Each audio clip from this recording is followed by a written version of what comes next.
سورہ اخلاص کی وجہ تسمیہ، یعنی اس کو سورہ اخلاص کیوں کہا جاتا ہے؟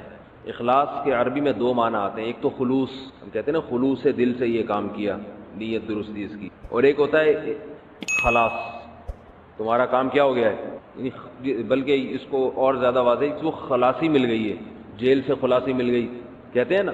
تو بعض علماء کہتے ہیں اس کو اخلاص اس لیے کہا گیا ہے کہ اس میں خالص توحید کا تذکرہ ہے سورہ اخلاص میں، جیسے قل هو اللہ احد اللہ الصمد لم یلد ولم یولد، اللہ کی توحید بیان کی، اللہ جیسا کوئی بھی نہیں ہے، تو خالص توحید کی وجہ سے اسے کیا کہا گیا؟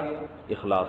اور بعض علماء کہتے ہیں کہ اس کو اس لیے اخلاص کہا جاتا ہے لِأَنَّهَا تُخْلِصُ الْعَبْدَ عَنِ الشِّرْكِ أَوِ النَّارِ، یہ نجات دلاتی ہے انسان کو شرک سے، جیسے جیل سے خلاصی سے ہے نا، خلاصی والا معنی، اخلاص کا معنی نجات دلانے والی، شرک سے نجات دلاتی ہے، اور بعض نے کہا کہ نجات دلاتی ہے جہنم کی آگ سے، کیونکہ اس کے مفہوم پر آپ عمل کریں گے تو جہنم کی آگ سے حفاظت ہوگی۔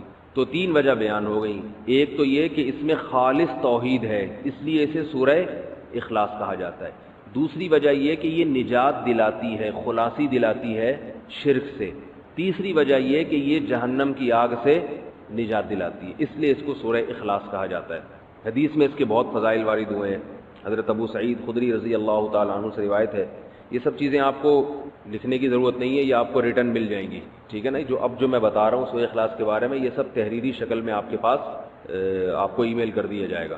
حضرت ابو سعید خدری رضی اللہ تعالیٰ عنہ سے روایت ہے کہ رسول اللہ صلی اللہ علیہ وسلم نے صحابہ کرام سے فرمایا کہ کیا تم میں سے کوئی شخص اس کی طاقت نہیں رکھتا کہ رات کو 1/3 قرآن کی تلاوت کر کے سو جائے؟ صحابہ نے فرمایا اوَّ نُطِیقُ ذَلِکَ، کیا ہم اس کی طاقت رکھتے ہیں کہ یہ تو ممکن نہیں ہے، بہت مشکل ہے۔ تو آپ نے فرمایا کیا تم سورہ اخلاص نہیں پڑھ کے سو سکتے؟ اس لیے کہ فَإِنَّهَا تَعْدِلُ ثُلُثَ الْقُرْآنِ، یہ 1/3 قرآن کے برابر ہے۔ ایک اور حدیث میں حضرت ابو ہریرہ رضی اللہ تعالی عنہ سے مروی ہے کہ ایک مرتبہ رسول اللہ صلی اللہ علیہ وسلم نے صحابہ کرام سے فرمایا تم سب جمع ہو جاؤ، میں 1/3 قرآن کی تم پہ تلاوت کروں گا۔ صحابہ کرام جمع ہو گئے بہت سارے، نبی صلی اللہ علیہ وسلم تشریف لائے اور قل هو اللہ احد پڑھ کے چلے گئے۔ ایک صحابی نے عرض کیا، آپس میں بات چیت کی کہ بھائی اللہ کے نبی نے تو ہم سے کیا فرمایا تھا؟ 1/3 قرآن، اور میں یہ سمجھتا ہوں کہ یہ اللہ نے آسمان سے کوئی خبر دی تھی کہ نبی 1/3 قرآن پڑھیں گے، نبی نے اپنی طرف سے یہ کام نہیں کیا ہوگا، لیکن ہم پر تو 1/3 قرآن نہیں پڑھا۔ تو آپ صلی اللہ علیہ وسلم تشریف لائے اور فرمایا کہ سورہ اخلاص جو میں نے پڑھی ہے یہ 1/3 قرآن ہے، اتنی بڑی فضیلت ہے اس کی۔ اب علماء نے اس کے مطلب بیان کیے کہ 1/3 قرآن ہونے کا مطلب کیا ہے، دیکھنے میں تو 1/3 قرآن نہیں ہے نا، لیکن 1/3 قرآن کا مطلب کیا ہے؟ تو اس کے دو مطلب بیان کیے گئے ہیں، اس لیے علماء کہتے ہیں جس نے 3 مرتبہ قل هو اللہ احد پڑھ لی اسے 1 قرآن کی تلاوت کا ثواب ملتا ہے، سمجھ رہے ہیں؟ جس شخص نے 3 مرتبہ قل هو اللہ احد پڑھی اسے 1 قرآن کی تلاوت کا ثواب۔ اب اس پر اشکال ہوتا ہے کہ 3 مرتبہ قل هو اللہ پڑھ کے جب 1 قرآن کی تلاوت کا ثواب مل رہا ہے تو الحمد سے لے کے والناس تک قرآن مجید پڑھنے کا فائدہ پھر کیا ہے؟ سوال ہی سمجھ میں نہیں آ رہا، جواب کہاں سے سمجھ؟ جس قوم کی سمجھ میں سوال ہی نہیں آئے اس قوم کی سمجھ میں آ گیا سوال، آپ کی نہیں آیا؟ بھائی جب 3 دفعہ قل هو اللہ پڑھنے سے 1 قرآن کا، کیونکہ 1/3 ہے نا، 1/3 ہے، تو 3 دفعہ پڑھ لیں گے تو 1 قرآن ہو جائے گی، تو پھر الحمد سے لے کے والناس تک پڑھنے کی کیا ضرورت؟ شکر ہے سمجھ میں آ گیا، اچھا آواز کی وجہ سے نہیں آیا تھا۔ تو اس کی بہت ساری وجوہات یعنی جواب دیے گئے، لیکن اس کا سب سے بہترین جواب وہ ہے جو علامہ ابن تیمیہ رحمہ اللہ تعالی نے دی۔ وہ جواب یہ ہے کہ ہر چیز کا اللہ نے اپنے علم میں ایک ثواب رکھا ہے، وہ قیامت کے دن ملے گا، اس کی کوئی مخصوص وزن ہوگا، کوانٹٹی ہوگی، اس کی مقدار ہوگی، یہ تو اس شے کا ثواب ہے۔ تو اللہ نے اپنے علم میں پورے قرآن کی تلاوت کا بھی ایک ثواب رکھا ہوا ہے، وہ 3 دفعہ قل هو اللہ پڑھنے سے بھی حاصل ہو جاتا ہے، جو اللہ نے پورے قرآن کی تلاوت کا ایک مخصوص ثواب رکھا ہے۔ لیکن جب آپ پورے قرآن کی تلاوت شروع کرتے ہیں الحمد سے، تو ہمیں پورے قرآن کی تلاوت کے ساتھ ساتھ کچھ اضافی ثواب بھی مل رہے ہوتے ہیں۔ مثال کے طور پر جب ہم قرآن کی تلاوت کریں گے اس میں سورہ فاتحہ بھی آئے گی، اس کے کچھ اضافی فضائل ہیں، اس سورت کی تلاوت، سورہ بقرہ بھی آئے گی، سورہ بقرہ کے کچھ الگ سے اضافی فضائل ہیں جو اس کی تلاوت کے بارے میں وارد ہوئے، سورہ آل عمران بھی آئے گی، اس کے الگ فضائل ہیں۔ پھر قرآن مجید کی جو جنت اور جہنم کی آیتیں آئیں گی آپ کے سامنے، اس سے جو انسان کا دل بنتا ہے، جو واقعات آتے ہیں اس سے جو انسان کو عبرت حاصل ہوتی ہے، یا قرآن کی تلاوت سے اللہ کی جو محبت پیدا ہوتی ہے، یہ ساری اضافی چیزیں ہیں جو پورے قرآن کی تلاوت پہ آپ کو ملیں گی۔ تو سورہ اخلاص 3 دفعہ پڑھنے سے اس وہ جو اللہ کے علم میں ایک دفعہ قرآن کی تلاوت کا جو اصل ثواب ہے وہ مل جائے گا، لیکن جو اضافی ہیں، فاتحہ کے اضافی فضائل، سورہ بقرہ کے اضافی فضائل، پھر قرآن پڑھنے سے جو اللہ کی محبت اور قرب اضافی، یہ پورا قرآن پڑھے بغیر نہیں حاصل ہو۔ سمجھ گئے بات کو؟ یہ سب سے بہترین جواب ہے۔ اور بعض علماء نے یہ بیان کیا کہ یہ بھی ایک معقول جواب، اچھا جواب سمجھا گیا ہے کہ قرآن مجید میں بنیادی طور پر 3 مضامین بیان کیے گئے ہیں۔ ایک تو عقیدہ توحید کو بیان کیا گیا ہے، شرک کی نفی۔ دوسرا قرآن نے بیان کیا ہے احکام، یہ کرو، یہ نہ کرو، یہ حلال ہے، یہ حرام ہے، نماز پڑھو، روزے رکھو، زکوٰۃ دو، زنا مت کرو، وغیرہ وغیرہ۔ یہ ایک قسم کا مضمون ہے۔ اور تیسرا مضمون ہے روز جزا، آخرت قائم ہوگی تمہیں۔ یہ پورے قرآن کا گویا کہ بیسک بنیادی 3 مضامین ہیں۔ تو سورہ فاتحہ میں توحید خالص کو بیان کیا گیا، تو قرآن کے 1/3 ٹاپک کو، 1/3 مضمون کو سورہ اخلاص کور کر دیتی ہے۔ اس لیے اس کو یعنی مضمون کے لحاظ سے، قرآن کے مضامین کے لحاظ سے 1/3 قرآن کہا گیا ہے۔ سمجھ رہے ہیں بات کو کہ نہیں سمجھ رہے؟ ایک چیز ایک لحاظ سے کچھ ہوتی ہے، دوسرے لحاظ سے نہیں ہوتی۔ جیسے میں نے بتایا تھا آپ کو کہ حدیث میں آتا ہے کہ سورہ فاتحہ جیسی کوئی صورت نازل نہیں ہوئی، لیکن حدیث میں آتا ہے سورہ فلق اور سورہ ناس جیسی کوئی صورت نازل نہیں ہوئی۔ تو حدیث ہی میں اس کا دوسری حدیث میں جواب موجود ہے، سورہ فلق سورہ ناس افضل ما یتعوذ به المتعوذون، پناہ مانگنے والوں کے لیے، مختلف قسم کے شر سے پناہ مانگنے والوں کے لیے ایسی صورت نازل نہیں ہوئی۔ تو رقیہ کے لحاظ سے سب سے افضل سورہ فلق اور سورہ ناس۔ تو ایک چیز ایک لحاظ سے افضل ہوتی ہے، دوسرے لحاظ سے افضل نہیں ہوتی وہ۔ تو اس لحاظ سے ایک سورہ اخلاص کو کیا کہا گیا؟ سب سے بہترین سورت۔ تو حدیث میں آتا ہے رسول اللہ صلی اللہ علیہ وسلم کے دور میں صحابہ کرام ایک دفعہ سفر پہ گئے، تو ایک شخص امامت کیا کرتے تھے ان میں، وہ ہر رکعت میں قل اللہ احد ہی پڑھتے تھے۔ ہر رکعت میں کیا پڑھ رہے ہیں؟ صحابہ کو سوال پیدا ہوئی ہے، بھئی کوئی اور سورت پڑھتے ہی نہیں۔ صحابہ نے نبی صلی اللہ علیہ وسلم سے تذکرہ کیا، آپ نے ان صحابی کو بلایا، تم کیوں پڑھ رہے ہو؟ انہوں نے فرمایا کہ مجھے اس سورت سے محبت ہے، مجھے اس سورت سے محبت ہے۔ حدیث آپ صلی اللہ علیہ وسلم نے فرمایا جس کا مفہوم ہے جنت کی بشارت دی آپ صلی اللہ علیہ وسلم نے کہ تمہیں اس سورت سے محبت ہے، تو اس پر آپ صلی اللہ علیہ وسلم نے ان کو جنت کی بشارت دی، کیونکہ اس سورت سے محبت ہونا کس کی علامت ہے؟ کہ اللہ کی توحید سے محبت، اور یہ اللہ سے سچی محبت کی علامت۔ تو اس لیے اگر کوئی ہر رکعت میں سورہ اخلاص پڑھتا ہے تو بھی ٹھیک ہے۔ البتہ نبی صلی اللہ علیہ وسلم کی جو عام سنت ہے وہ یہ کہ رکعتوں میں آپ الگ الگ صورتیں پڑھا کرتے تھے۔ اس لیے علماء کہتے ہیں کبھی جوش میں انسان نوافل میں ساری رکعتوں میں قل اللہ پڑھ لے، جوش محبت میں، ٹھیک ہے، لیکن عام معمول اسی کا بنانا چاہیے جو نبی صلی اللہ علیہ وسلم کا اپنا معمول تھا۔ وہ کیا تھا کہ مختلف صورتوں میں مختلف رکعتوں میں مختلف صورتیں آپ صلی اللہ علیہ وسلم پڑھا کرتے تھے۔ حدیث میں رسول اللہ صلی اللہ علیہ وسلم رات کو سونے سے پہلے سورہ فلق اور سورہ ناس کے ساتھ قل هو اللہ احد کی تلاوت بھی کیا کرتے تھے۔ یہ بھی حدیث میں اس کی فضیلت آئی ہے۔ ایک حدیث میں آتا ہے رسول اللہ صلی اللہ علیہ وسلم نے فرمایا، حضرت ابو ہریرہ رضی اللہ تعالی عنہ سے مروی ہے کہ نبی صلی اللہ علیہ وسلم نے فرمایا کہ اللہ تعالیٰ ارشاد فرماتے ہیں، جب نبی یوں کہتے ہیں کہ اللہ نے ارشاد فرمایا، تو ایسی حدیث کو حدیث قدسی کہا جاتا ہے کہ اللہ تعالیٰ فرماتے ہیں کہ کذبنی عبدی ولم یکن لہ ذلک، میرے بندوں نے مجھے جھٹلایا حالانکہ میرے بندوں کے لائق یہ نہیں تھا کہ مجھے جھٹلاتے۔ وشتمنی عبدی، میرے بندوں نے مجھے گالی دی ہے، ولم یکن لہ ذلک، حالانکہ ان کے لائق نہیں تھا کہ اپنے معبود کو گالی دیں۔ کیسے؟ پھر اللہ کے نبی فرماتے ہیں کہ اللہ تعالیٰ نے فرمایا کہ میرے بندوں نے کہا لن یعیدنی، میرے بندے نے کہا لن یعیدنی ابدا، اللہ مجھے دوبارہ زندہ نہیں کرے گا، کما بدأنی، جیسے پہلی مرتبہ پیدا کیا تھا۔ تو یہ مجھے جھٹلایا، حالانکہ جس نے پہلی مرتبہ پیدا کیا ہو اس کے لیے دوبارہ بنانا تو اور آسان ہوتا ہے۔ یہ اللہ کے الفاظ بتا رہا ہوں، نبی نے جو فرمائے۔ تو اللہ فرماتے ہیں کہ حالانکہ دوبارہ بنانا تو پہلی دفعہ سے بھی آسان، تو یہ میرے بندے مجھے جھٹلاتے ہیں، کہتے ہیں پہلی دفعہ تو بنایا مگر دوسری دفعہ نہیں بنا سکتا۔ اور شتمنی عبدی، اور میرے بندے نے مجھے گالی دی، ولم یکن لہ ذلک، حالانکہ اسے نہیں چاہیے تھا کہ مجھے، اس کے لیے لائق نہیں ہے کہ مجھے گالی دے۔ کیسے بھئی؟ اللہ کو تو کوئی بھی گالی نہیں دیتا۔ تو نبی نے فرمایا کہ اللہ تعالیٰ فرماتے ہیں کہ بندہ کہتا ہے اتخذ اللہ ولدا، اللہ نے اپنے لیے کسی کو بیٹا بنا لیا ہے۔ جیسے عیسائی کہتے ہیں اللہ نے حضرت عیسیٰ کو بیٹا بنا لیا، تو اللہ کیا کہتے ہیں؟ یہ مجھے میرے بندے نے گالی دی ہے۔ اس صورت کا شان نزول بھی یہی ہے کہ بنیادی طور پر جو اس صورت میں جو سمجھایا گیا ہے یہود و نصارہ کے عقیدے کی نفی ہے۔ عیسائی کہتے ہیں کہ حضرت عیسیٰ ابن مریم اللہ کے بیٹے ہیں، وہ بڑی لمبی چوڑی بات گھماتے ہیں، کیونکہ حضرت مریم کے اولاد شوہر نہیں تھے اور تمام پیغمبر جتنے بھی آئے ہیں ان سے پہلے گناہ ہوئے ہیں، تو اللہ نے کہا ایسا پیغمبر بھیجوں گا جس سے گناہ نہ ہو سکتا ہو، تو اللہ ہی نے اپنے کلمے کی شکل میں، اللہ ہی اپنے دوسرے جلوے میں آ گیا۔ عجیب عجیب باتیں کرتے ہیں، کبھی کہتے ہیں حضرت عیسیٰ اللہ کے بیٹے ہیں، کبھی کہتے ہیں اللہ نے ان کو بیٹا بنا لیا ہے، جنا تو نہیں ہے لیکن خود بیٹا بنا لیا اللہ نے ان کو، کبھی کہتے ہیں کہ اللہ حضرت عیسیٰ کے جلوے میں آیا ہے، حضرت عیسیٰ کی ذات میں اللہ نے، کبھی کہتے ہیں حلول کیا ہوا ہے، تو مختلف عقیدے ان کے کسی ایک بات پہ ٹکتے نہیں ہیں۔ تو اللہ نے ان تمام باتوں کی نفی کر دی کہ نہ عیسیٰ ابن مریم اللہ کے بیٹے ہیں، کیونکہ اللہ نے کسی کو جنا نہیں، اور نہ اللہ نے کسی کو اپنا بیٹا بنایا ہے، اور نہ عیسیٰ ابن مریم اللہ جیسے ہیں۔ وہ کہتے ہیں نا تین خدا میں سے ایک عیسیٰ ہیں، تو کوئی اللہ جیسا نہیں ہے، خدا نہیں ہے، سب مخلوق ہیں اللہ تعالیٰ کی۔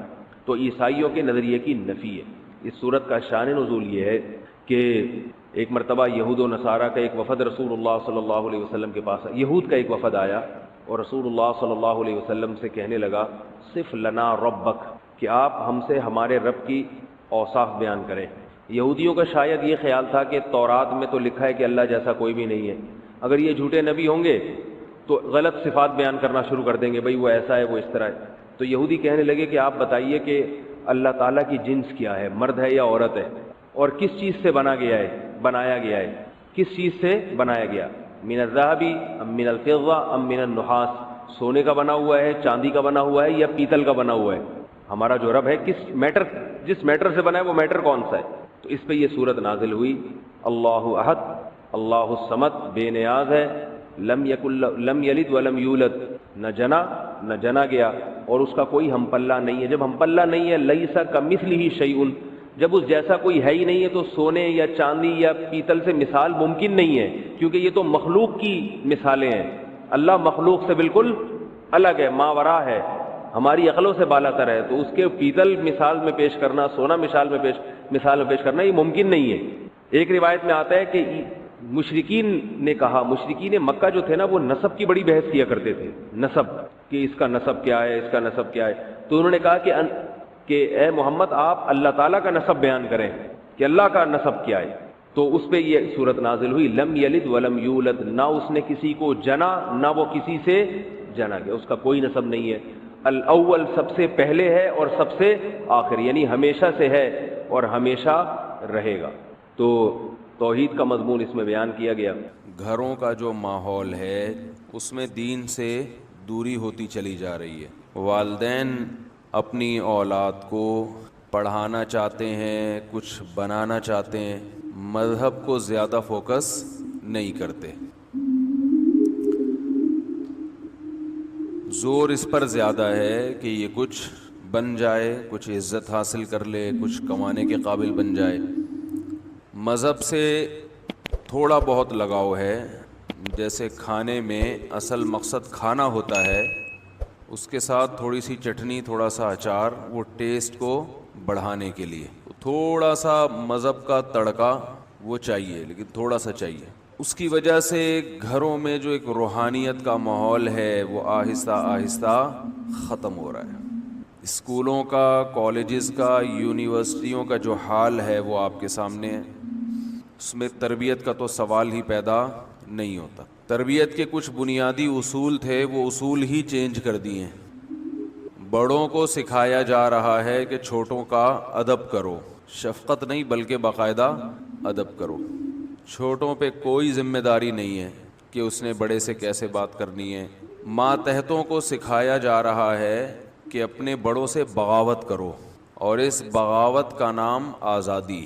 کچھ دن پہلے میں نے دیکھا کہ کسی نے اپنے چھوٹے بچے پہ ہاتھ اٹھایا، تو اس پر بات چلنا شروع، میں پورا واقعہ بیان نہیں کروں گا، کسی کی توجہ اس طرف نہ چلی جائے، تو اس پر بحث چلنا شروع ہو گئی کہ بچوں کے جو حقوق ہیں ان حقوق کا تقاضا یہ ہے کہ بچوں پہ سختی نہ کی جائے، اور پھر مثال دینے لگے کہ ان دوسرے ملکوں میں بچوں کے ساتھ کتنی بچوں کو عزت دی جاتی ہے، بچوں پہ والدین اگر ہاتھ اٹھاتے ہیں تو فوراً پولیس انوالو ہو جاتی ہے۔ تو ہم لوگ بہت ساری چیزیں یورپ سے لے رہے ہیں، مغرب سے لے رہے ہیں، آنکھیں بند کر کے، یہ نہیں دیکھ رہے کہ کیا وہ کلچر یا وہ ماحول معاشرہ جو ہم وہاں چاہتے ہیں وہ ہمارے معاشرے میں ایڈجسٹ ہو سکتا ہے کہ نہیں ہو سکتا. بس ایک چیز ہے کہ گورے نے ترقی کی ہے لہذا گورا ہر چیز میں ہم سے آگے, ہر چیز وہاں سے لو.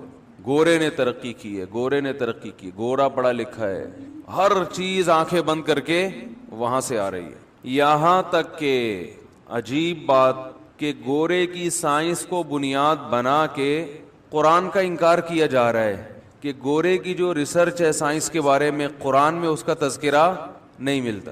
تو پاگل پنے کی انتہا ہے. قرآن کا یہ دعویٰ ہی نہیں ہے کہ یہ کوئی سائنس کی کتاب ہے, نہ یہ ٹاپک ہے اس کا. قرآن میں ڈائناسورس کا ذکر کیوں نہیں ہے, قرآن میں یہ کیوں نہیں ہے, یہ کیوں نہیں ہے, جو اب یعنی سائنس کی جو تھیوریز ہیں نا یا جو ان کی ریسرچ ہے اس سے متعلق قرآن کیوں بات نہیں کرتا. اب آپ ایک بات بتائیں, اگر 1400 سال پہلے قرآن نازل جب ہوا تھا اس میں ڈائناسورس کا بھی تذکرہ ہوتا تو آپ صلی اللہ علیہ وسلم کے لیے اپنی نبوت کو منوانے کے ساتھ ساتھ ایک اس سے بڑا مشکل کام ڈائناسور کے وجود کو منوانا. وہ کیسے مانتے عرب کے بدو کہ یہ تھا, کہتے یہ پتہ نہیں کیسی باتیں کر رہے ہیں, اور منوا کے کیا حاصل ہو جانا تھا. یعنی انسان کی جو پریکٹیکل لائف ہے, سیدھا راستہ ہے, اس کا ڈائناسور سے کوئی تعلق ہے؟ سمجھ میں آ رہی ہے بات. قرآن 1400 سال پہلے بتاتا کہ پانی میں ہائیڈروجن کے 2 اور آکسیجن کا 1 مالیکیول ہے جس سے بن کے پانی وجود میں آیا ہے. یہ سائنس کی تحقیق ہے نا جو اب ہے, پہلے نہیں تھی. تو اس سے قرآن کو کیا حاصل ہو جاتا؟ آپ صلی اللہ علیہ وسلم جو کتاب لے کر آئے جو لوگوں کو ہدایت کے راستے پہ چلا رہی ہے, اس کتاب کا برحق ہونا ثابت کرنا یہ آسان ہوتا یا اور مشکل ہو جاتا؟ تو اور مشکل ہو جاتا. وہ کہتے ہیں یہ کہاں سے ہائیڈروجن کے 2 اور آکسیجن کا 1 کیا ہے, کہاں سے آئے؟ تو آپ لیبارٹری میں لے جا کے ان کو دکھاتے. پھر ایک چیز نہیں ہے, لاکھوں چیزیں ہیں. جب انسان پاگل ہوتا ہے نا, جب کسی کی مخالفت اور ضد پہ اڑ جائے تو اکثر لوگ اعتدال کا راستہ چھوڑ دیتے ہیں. یہی حال آج کل کے ملحدین کا ہے جن کو قرآن پہ اعتراضات ہوتے ہیں کہ قرآن میں سائنس کی باتیں کیوں نہیں ہیں.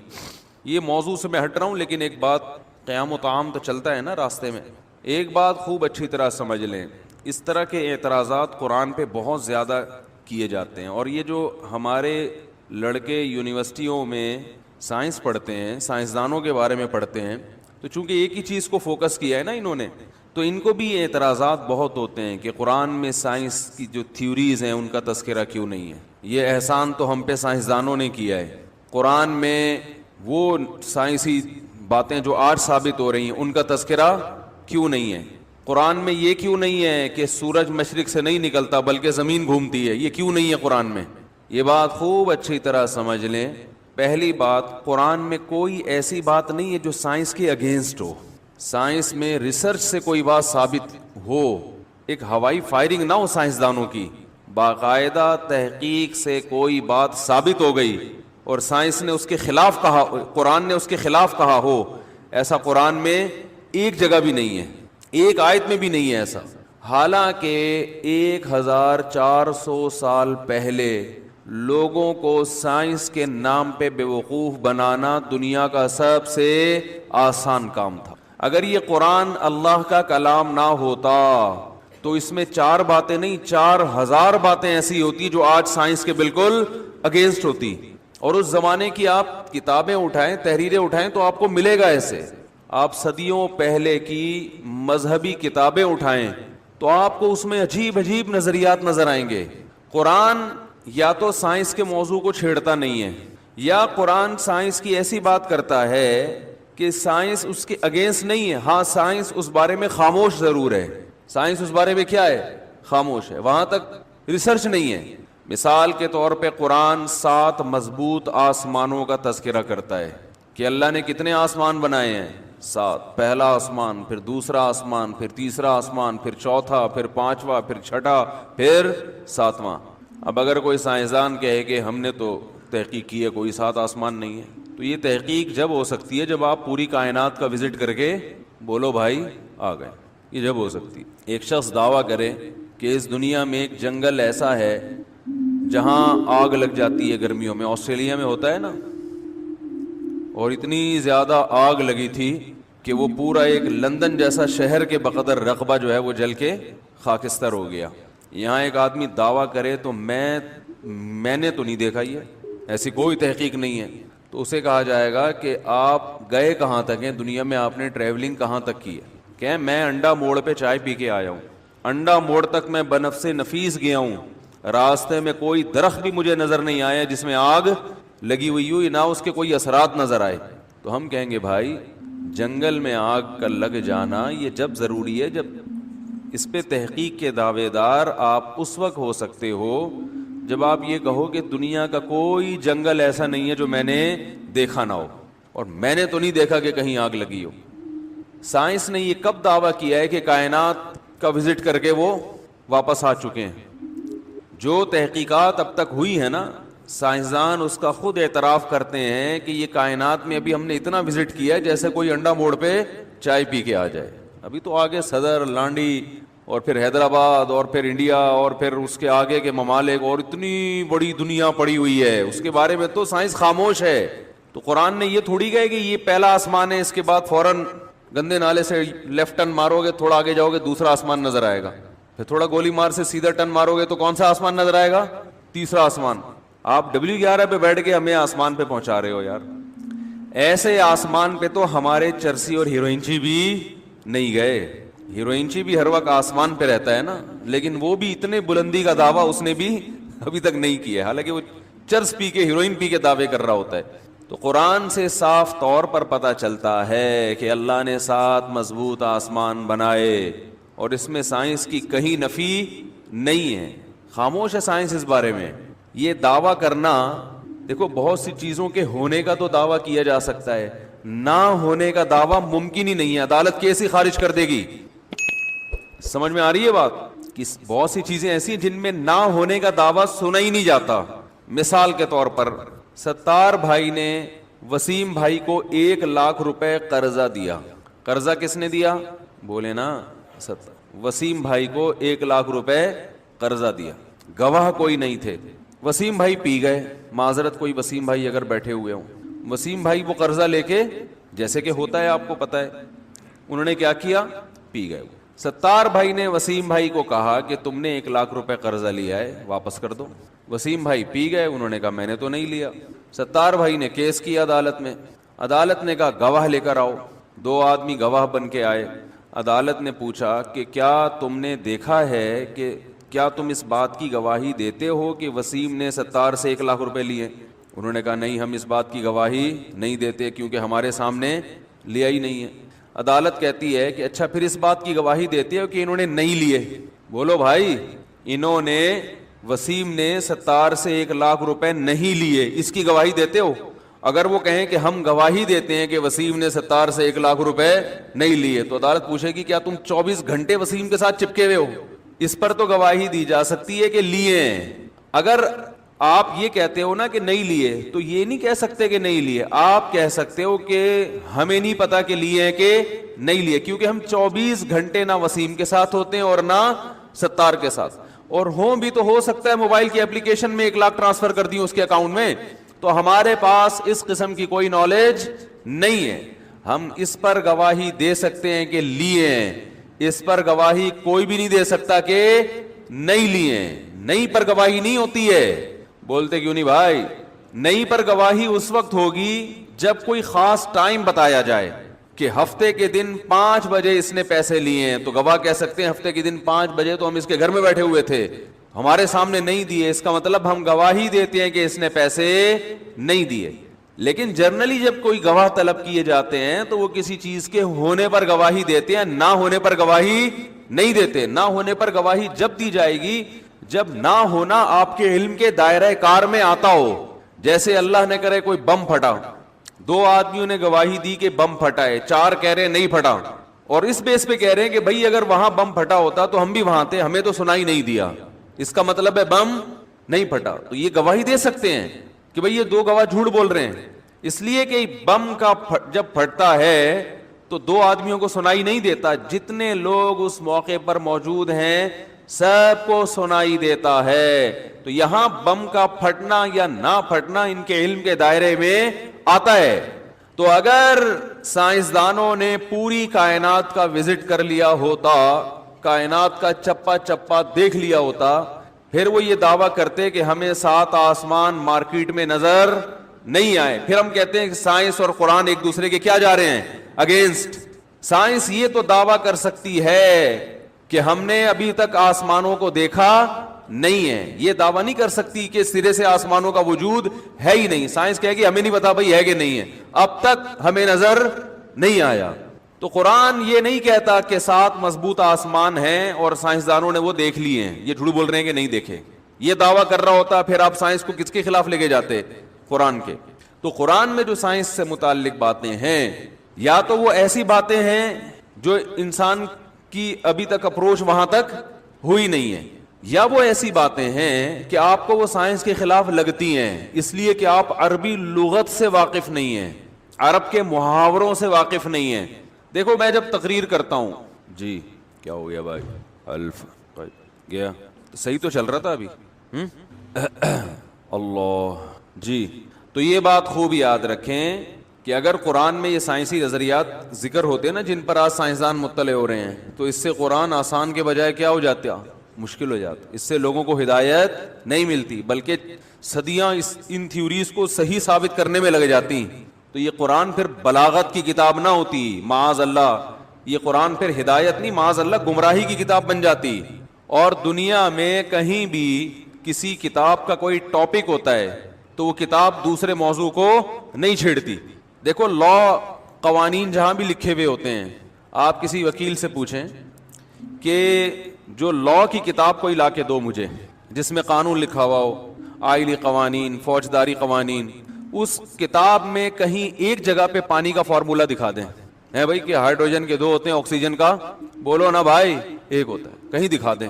اب آپ نے جج سے کہا کہ یار یہ پاکستان کا جو لا ہے, قانون ہے, اس میں سائنس کی باتیں تو ہے نہیں, لہذا یہ تو پرانی بوسیدہ قوانین ہے جن کا یہ 15ویں صدی میں نہیں چل سکتے. اس میں تو سائنسی تھیوری کائنات دھماکے سے بنی تھی یا بغیر دھماکے کے.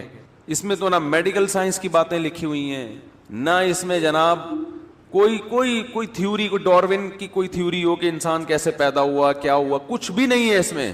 یہ ہمیں پرانے زمانے کی طرف لے کے جا رہی ہے یہ کتاب. اس کے قوانین کو فالو نہیں کیا جا سکتا. تو جواب کیا دے گا بھائی, کس نے کہا کہ یہ کوئی سائنسی تھیوریز پیش کرنے کی کتاب ہے؟ یہ لا ہے, اس میں قانون ہے.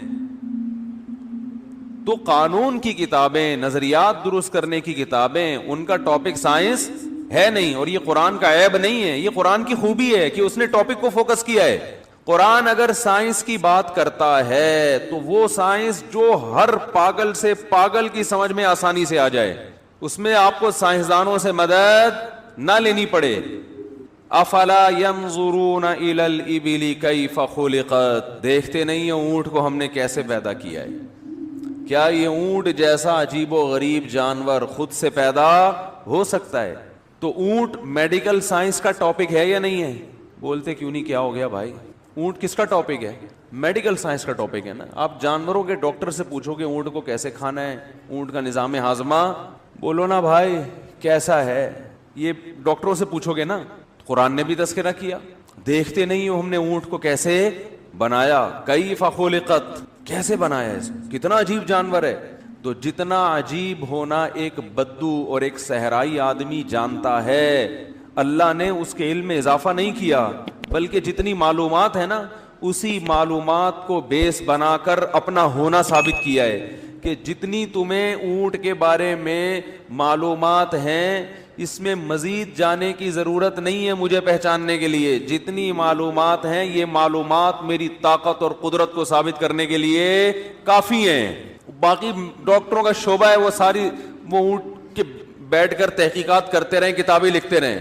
میرے وجود کو ثابت کرنے کے لیے اور میرے انسانوں پر احسانات کو ثابت کرنے کے لیے اتنی معلومات کافی ہیں جتنی تمہیں ہیں. کہ ریگستان میں کیسے دوڑتا ہے, کئی دنوں تک پانی کے بغیر گزارا کر, ہر یعنی احسن کل شیء خلقہ ہے نا, ہر چیز کو بہترین انداز سے بنایا. تو اونٹ کو ریگستان کے حساب سے ڈیزائن کیا گیا ہے, یہ خود سے نہیں بنا. خود سے چیزیں جو بنتی ہیں ان میں مینجمنٹ نہیں ہوتی. ریگستان میں انسان کو سفر کی ضرورت تھی صدیوں پہلے, تو اللہ نے اس کے لیے کس جانور کو پیدا کیا؟ اونٹ کو.